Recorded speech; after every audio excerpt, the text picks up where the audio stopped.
Alert जारी हुआ कि बाऊ सुल्तान का मजार भी खतरे में है। एक दफा पहले डूब चुका है। अब जो हजरत सुल्तान बाऊ रहमतुल्लाह अलैह की कब्र है, ये हकीकी कब्र नहीं है। जो असल कब्र थी वो दरिया ले गया।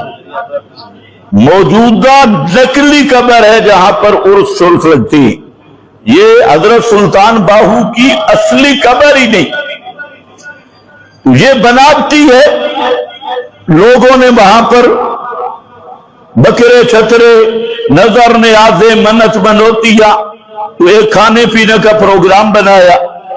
इधर बुनेर में बुनीरी बाबा था, उस पे भी पानी चढ़ गया।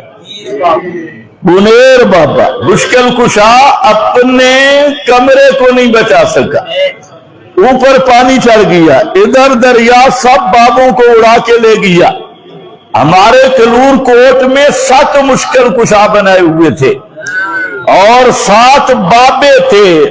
समुंदर तल्लू बड़ा ते बाबा नू उत्तू चाह के भाग सारे गए। शिर के अड्डे खत्म। अब कहते कि आए जी अच्छा अल्लाह की मस्जिदें भी तो डूब जाती हैं। बेईमानो, शर्म नहीं आती तुम्हें ये मिसालें देते? आम सी बात है। पहली बात है कि अल्लाह वो जात है फ़आलुल लिमा युरीद, ला युसअलु अम्मा यफ़अल वहुम युसअलून। फरमाया अल्लाह पे किसी को कियास न करना। लैसा कमिस्लिही शैउन, उसकी तो मिसाल ही कोई नहीं। और फरमाया मुशरिको ला तज़रिबू लिल्लाहिल अमसाल, अल्लाह की मिसालें मत देना। अब एक आदमी कहे मैं नमाज नहीं पढ़ता, क्यों? अल्लाह नहीं पढ़ता। ठीक होगा ना? क्या ख्याल है? एक आदमी कहते हैं मैं नमाज इसलिए नहीं पढ़ता कि अल्लाह खुद बेनमाज नहीं पढ़ता। ये मिसाल सही होगी? एक आदमी कहते हैं मैं रोजा इसलिए नहीं रखता कि अल्लाह खुद रोजेदार नहीं। मैं हज नहीं करता, अल्लाह हज नहीं करता। ये मिसाल है? ये मिसालें तुम लेके लोगों के सामने आए और तुम्हें ये नहीं पता कि वो रब है, वो खालिक है और उसने ये कायनात बनाई है इब्तिला और इम्तिहान पर।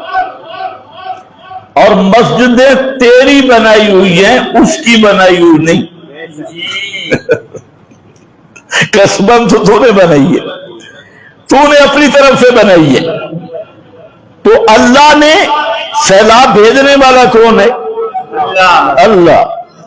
और ये क्या होता है? इब्तिला और इम्तिहान। दूसरे कायनात खलकल मौत वल हयात लियब्लुवकुम अय्युकुम अहसनु अमला। इसलिए ये बहाना बनाना, एक आदमी खिंजीर खाए और कहे कि खिंजीर भी तो अल्लाह ने पैदा किया है ना, बकरी भी तो अल्लाह ने पैदा की, खिंजीर भी अल्लाह ने पैदा किया। एक आदमी कुत्ता खाए और फिर मिसाल दे कि भाई गाय हलाल है, वो भी अल्लाह ने पैदा की, कुत्ता भी अल्लाह ने पैदा किया है ना, वो भी मैं खाना शुरू करूं क्योंकि अल्लाह की मखलूक है। अल्लाह पर बंदों को कियास करना सबसे बड़ा जिद का ये है। अल्लाह वो है जिसकी मिसल भी नहीं, जिसकी निद भी नहीं, जिसकी जिद भी नहीं। मिसाल नंबर 2 ये कि अल्लाह को तूने छोड़ा क्यों था? कि अल्लाह देर करता है, बाबा जरा एडवांस कर देता है। यही था ना? बाबे को पकड़ा क्यों था? इसको पुकारा क्यों था? किस नजरिया के साथ?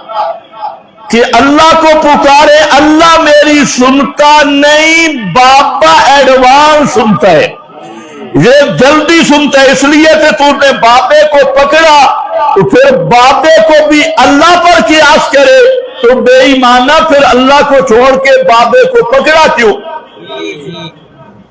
असले तुम्हें समझ भी आई है कि नहीं? بابے کو تو نے مشکل کشا پکڑا تھا کہ اللہ نہیں کرتا تھا، تیرے عقیدے کے مطابق اللہ نہیں کرتا، بابا کر کے دیتے ہیں۔ یہ سیڑھیاں نے، پوڑیاں نے، اور کوٹھے تے چڑھنا ہوئے پوڑیاں دی لوڑ پوندی ہے، تے تیری پوڑی خود ہی ڈوب گئی، تے چڑھے گا کس پہ؟ سیڑھی تو خود بھی ڈوب گئی۔ تو اللہ کو چھوڑنے کا فلسفہ یہ تھا کہ بابا ایڈوانس کرتا ہے، بابا اپنے لیے نہیں کرتا تو تیرے لیے کیا کرے گا؟ اپنا مزار بابا نہیں بچا سکتا، اپنے مریدوں کو ساری چرس بھی ڈوب گئی، بھنگ بھی اوپر جو نیک ولی اللہ چرسی بیٹھے ہیں بھنگی مزاروں پہ وہ بھی ساری گئی۔ تیسرا، اللہ مسجد کے اندر نہیں رہتا، اللہ کسی مکان میں نہیں، وہ مکانوں سے پاک ہے، جو مکان میں مکین ہو وہ اللہ ہی نہیں۔ کہ تو اعتراض کہہ رہے جی مسجد میں بھی پانی آ جاتا ہے، مسجد میں پانی آنا تب اعتراض بنتا کہ اللہ بھی مسجد کے اندر بیٹھا ہوتا اور اللہ پر پانی آ جاتا۔ اللہ مکان سے پاک ہے، وہ کسی مسجد کے اندر اس کا ڈیرا نہیں، اور بابے کا ڈیرا قبر کے اندر ہے، چاہے گھڑیاں بھی پڑی ہے، چاہے بابا گھر بھی گیا، لیکن ہے تو ڈیرا قبر میں، بابا قبر بھی ہے، اور بابے پہ پانی پھر گیا تو پھر اللہ پہ قیاس کرتے ہوئے شرم نہیں آتی؟ تو عرض یہ کر رہا تھا کہ یہ سب جو مر جائے وہ تمہاری سنتے ہی نہیں، حاجت ربائی کیا کرے گا؟